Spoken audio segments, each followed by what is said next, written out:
story of the maid in Suite 23. Don't turn out the lights. Zach and his mother could barely see the road ahead as they drove home from their family holiday. They couldn't see more than a foot in front of their car as the snow fell down like sheets on the window shield. Tired and scared, they breathed a sigh of relief when they saw a sign up ahead for a place to wait out the storm. The Inn at Mudford.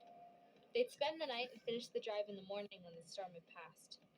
The old inn smelled like moist wood and mothballs and felt eerily empty. They were greeted by an old innkeeper.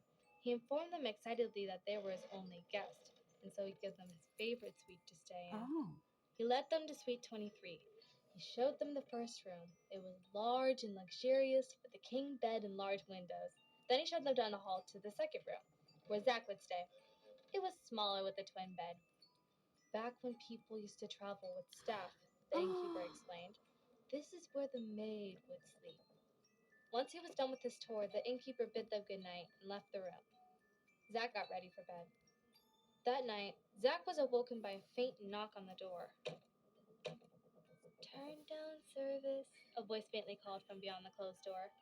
No, thank you. Responded Zach. But then he heard the knock a second time. Huh. Zach stood up frustrated.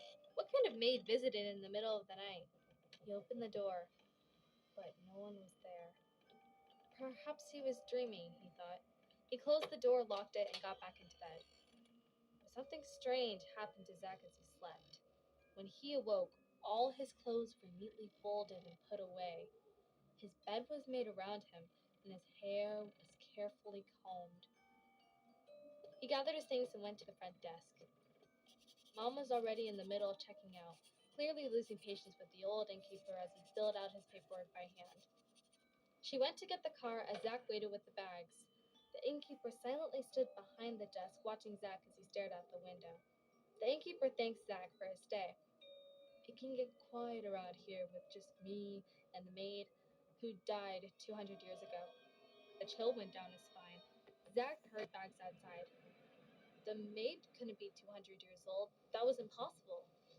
He Googled the inn at Mudford, trying to find answers. Headline after headline popped up. The maid who haunts the Mudford Inn. Mudford Inn, the most haunted inn. Suddenly, Zach knew who knocked on his door. He knew who kept the innkeeper company. And he knew who tidied up his room in the middle of the night. It was the maid in Suite 23, who died 200 years ago.